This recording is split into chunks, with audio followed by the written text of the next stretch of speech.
Aujourd'hui, on parle de l'Église et du Saint-Esprit. N'oubliez pas d'aimer et de vous abonner. Merci. Les apôtres et les anciens, vos frères issus des nations qui résident à Antioche en Syrie et en Cilicie, salut! Attendu que certains des nôtres, comme nous l'avons appris, sont allés sans aucun mandat de notre part tenir des propos qui ont jeté chez vous le trouble et le désarroi, nous avons pris la décision à l'unanimité de choisir des hommes que nous envoyons chez vous, avec nos frères bien-aimés Barnabé et Paul, eux qui ont fait don de leur vie pour le nom de notre Seigneur Jésus-Christ. Nous vous envoyons donc Jude et Silas, qui vous confirmeront de vive voix ce qui suit. L'Esprit Saint et nous-mêmes avons décidé de ne pas faire peser sur vous d'autres obligations que celles-ci qui s'imposent. Vous abstenir des viandes offertes en sacrifice aux idoles, du sang, des viandes non saignées et des unions illégitimes. Vous agirez bien si vous vous gardez de tout cela. Bon courage. Que les peuples Dieu te rendent grâce, qu'ils te rendent grâce tous ensemble. Que Dieu nous prenne en grâce et nous bénisse, que son visage s'illumine pour nous. Et ton chemin sera connu sur la terre, ton salut parmi toutes les nations. Que les peuples Dieu te rendent grâce, qu'ils te rendent grâce tous ensemble. Que les nations chantent leur joie, car tu gouvernes le monde avec justice, tu gouvernes les peuples avec droiture, sur la terre tu conduis les nations. Que les peuples Dieu te rendent grâce, qu'ils te rendent grâce tous ensemble. La terre a donné son fruit, Dieu notre Dieu nous bénit. Que Dieu nous bénisse et que la terre tout entière l'adore. Que les peuples Dieu te rendent grâce, qu'ils te rendent grâce tous ensemble. Lecture de l'Apocalypse de Saint Jean. Moi, Jean, j'ai vu un ange. En esprit, il m'emporta sur une grande et haute montagne. Il me montra la ville sainte Jérusalem qui descendait du ciel d'auprès de Dieu. Elle avait en elle la gloire de Dieu. Son éclat était celui d'une pierre très précieuse, comme le jaspe cristallin. Elle avait une grande et haute muraille, avec 12 portes, et sur ces portes, 12 anges. Des noms y étaient inscrits, ceux des 12 tribus des fils d'Israël. Il y avait 3 portes à l'Orient, 3 au nord, 3 au midi et 3 à l'Occident. La muraille de la ville reposait sur 12 fondations, portant les 12 noms des 12 apôtres de l'agneau. Dans la ville, je n'ai pas vu de sanctuaire, car son sanctuaire, c'est le Seigneur Dieu, souverain de l'univers et l'agneau. La ville n'a pas besoin du soleil ni de la lune pour l'éclairer, car la gloire de Dieu l'illumine. Son luminaire, c'est l'agneau. Alléluia, Alléluia. Si quelqu'un m'aime, il gardera ma parole, dit le Seigneur. Mon Père l'aimera, et nous viendrons vers lui. Alléluia. Évangile de Jésus-Christ selon saint Jean. En ce temps-là, Jésus disait à ses disciples, « Si quelqu'un m'aime, il gardera ma parole. Mon Père l'aimera, et nous viendrons vers lui, et chez lui, nous nous ferons une demeure. Celui qui ne m'aime pas ne garde pas mes paroles. Or la parole que vous entendez n'est pas de moi. Elle est du Père qui m'a envoyé. Je vous parle ainsi tant que je demeure avec vous, mais le défenseur, l'Esprit Saint, que le Père enverra en mon nom, lui vous enseignera tout, et il vous fera souvenir de tout ce que je vous ai dit.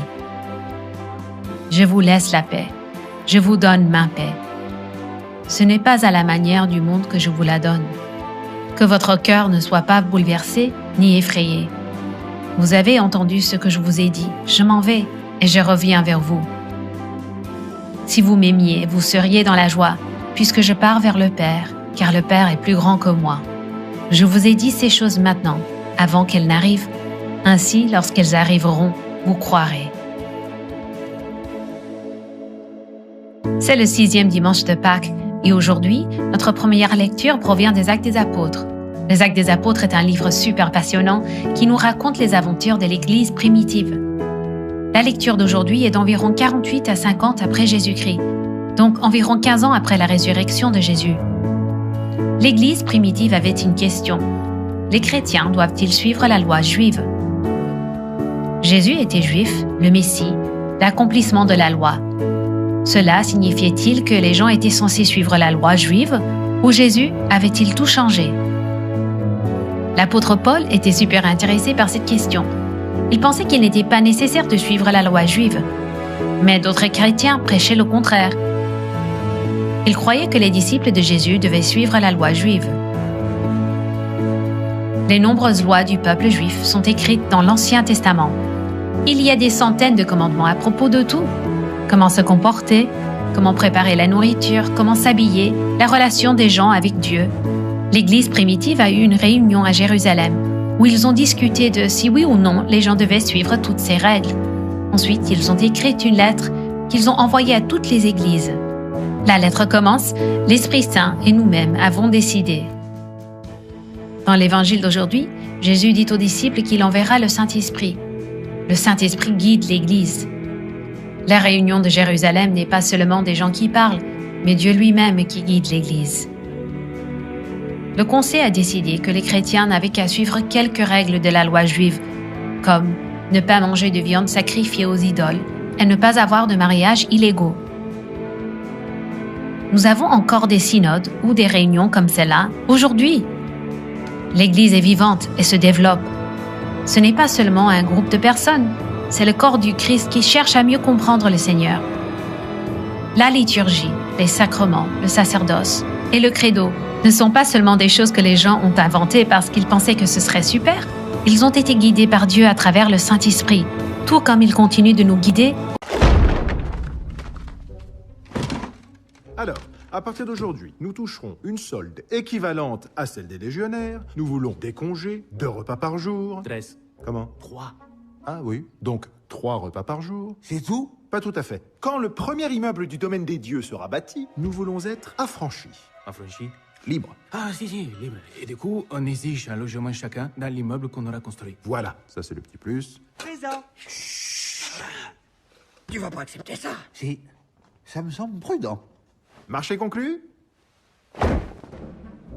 Mais qu'est-ce que vous fabriquez? Si on vous a donné la potion magique, c'est pour vous enfuir. Alors voilà, on en a beaucoup débattu et il apparaît que la condition d'esclave en fuite ne représente pas la perspective d'une carrière épanouissante. Qu'est-ce que vous voulez de plus par tout à dit?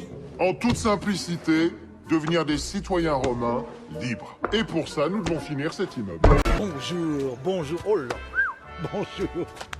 Bonjour. Hola, ¿qué tal? Chapeau, les gars. De quoi s'agit-il? C'est-à-dire, je leur ai promis de les affranchir, mais comme j'ai pas l'autorité... Tu as promis aux esclaves de les affranchir? Et il les a payés! Et il leur a cédé un logement dans le domaine des dieux à chacun! Quoi? Ah bah, sans ça, on se battait. Laisse-moi faire. Esclaves! Par les pouvoirs qui me sont conférés par César, le Sénat, le peuple romain et tout le tintouin, moi, sénateur Caius Appius Prospectus, hop, pif, je vous affranchis. Alors nous sommes libres. Voilà. Ça je peux vous dire que ça fait plaisir. Bien. Vous n'oublierez pas de rendre les clés de vos logements. Nous avions cru comprendre qu'ils nous avaient été attribués. Quand vous étiez esclave. Parce que là, maintenant, il faut payer 15 sesterces de loyer par semaine. 15 sesterces. Ah oui, quand même. Mais, bonne nouvelle, nous avons justement des postes d'ouvriers du bâtiment qui viennent de se libérer. Le salaire est de 15 sesterces par semaine. Vous acceptez? Ma foi, c'est une proposition. Parfait, vous êtes engagés. Anglégus, tes ouvriers ne sont pas au travail. D'une aire, bande de fainéants! Qu'est-ce que vous faites encore à vous prélasser? Vous croyez qu'on vous paye à quoi au juste? Allez hop, direction le chantier! Et on prend! Et c'est de l'esclavage! Ça, il faut admettre, vous êtes efficace. Non. Je suis sénateur.